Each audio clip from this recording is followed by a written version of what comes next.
कालपासून एक fake video माझ्या एका भाषणाचा विरोधकांकडून पसरवला जातोय।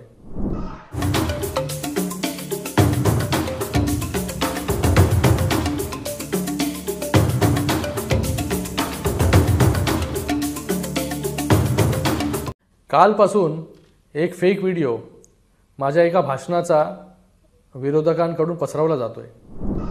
23 तारखेला सगळे भोंगे जे आहे बंद होतील।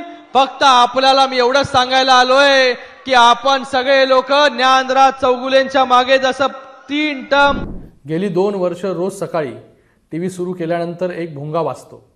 आम्हाला शिव्याशाप देणारा, गरळ ओकणारा, रेटून खोटं बोलणारा उबाटाचा हा भोंगा कोण हे सगळ्यांना माहिती आहे। 23 तारखेला महायुतीचा दणदणीत विजय होईल आणि उबाटाचा हा भोंगा कायमचा बंद होईल असं मी माझ्या भाषणात बोललो होतो। रोज उठले की फक्त 3-4 शब्द जे आहेत ते त्यांच्या डिक्शनरी मध्ये असतात। ते शब्द जे आहे हे दिवस रात्र, सकाळ, दुपार आणि संध्याकाळ, मला वाटतं रात्री झोपेमध्ये पण ते शब्द जे आहेत ते त्यांच्या स्वप्नामध्ये येत असतील। आणि त्याचबरोबर घरातील व्यक्तींबरोबर जेव्हा बोलत असतील ना, तेव्हा पण त्या शब्दाचा वापर जो आहे हे लोक करत असतील। कारण की तेवढे शब्द 2.5 वर्ष झाले, 2.5 वर्षामध्ये दुसरा शब्द जो आहे तो आम्ही ऐकला नाही। फक्त शिव्याशाप द्यायचा। सकाळी टीव्ही सुरू केली,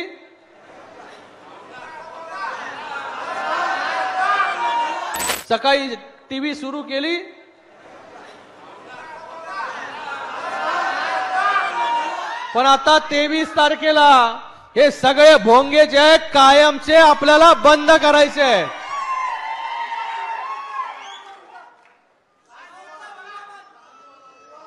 तेवीस तारखेला सगळे भोंगे जे आहे बंद होतील।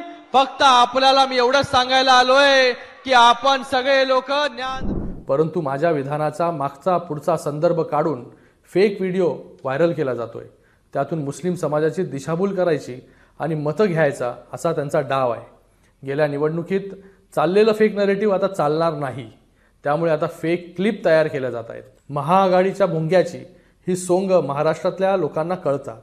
23 तारखेला या खोट्याच्या माथी गोटा बसेल आणि टीव्ही सुरू केल्यानंतर रोज सकाळी वाजणारा उबाटाचा हा भोंगा ही कायमचा बंद होईल। मला आपल्या सगळ्या मतदारांना एकच विनंती आहे, जनतेला एकच विनंती आहे की अशा फेक क्लिपवरती कोणीही विश्वास ठेवू नये।